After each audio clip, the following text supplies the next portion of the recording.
parts of the book, we decided to make houses in representation of like what's generically statistic, and we used houses because throughout the book, Glenn can't hold a steady job. They're struggling through monetary problems, and so they move from house to house. So here's the houses. So for the generic parts of the book, with the genre, there's poverty, violence, freakishness, and other things like that. So in Bastard Out of Carolina, they're just a generic family, and they're struggling, like I said, through poverty. They're dealing with the violence, and they're just trying to make it through.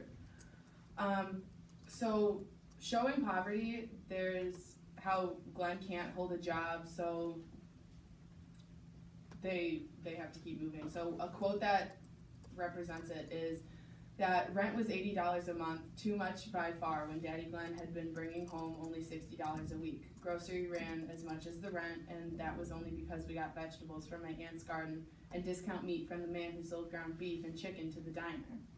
So that's to show the generic poverty. And then for violence, it's the way that Glenn is constantly beating on Bone completely unnecessarily.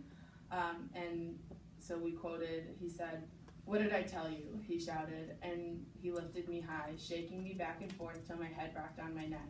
"You bitch, you little bitch." My body slammed the wall, my heels knocking hollowly a foot above the door.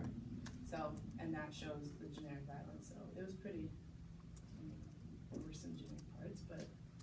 This, as for the fancy house, this represents like the artistic aspects of our book for our genre, which is Southern literature. And it's artistic because like the way the characters react to certain situations and like how the plot is put together. And the quote is, "I lived in a world of shame. I hid my bruises as if they were evidence of crimes I had committed. I knew I was a sick, disgusting person. I could not stop my stepfather from beating me. But I was the one who masturbated. I did that. And how could I explain to anyone that I hated being beaten, but still masturbated to the story I told myself?" In this part of the book, she's talking about like when Glenn would like beat her, she would like later on like masturbate to like her being stronger than him and like not showing that it actually like hurts her. And like she's like in this part, she's like clearly scared to tell anyone because she feels like she's in the wrong because she like fantasizes about like being stronger than him and stuff like that. And she doesn't want people to think that like she's weird or there's something wrong with her.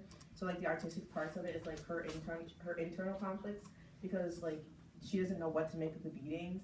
And like she's like stuck because Annie loves Glenn and she like clearly sees that her mom like loves Glenn and that Glenn like loves them, but like she doesn't know how to take Glenn's love for her because he abuses her all the time.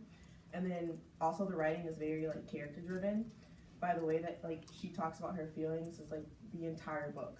So like as you can see, this house is much different from this one because when the ceilings are done, there's one window, there's a cardboard door, and here it's like brick house, ironically from the song, and then you have double doors and like curtain windows and like, you know, it's much, much different.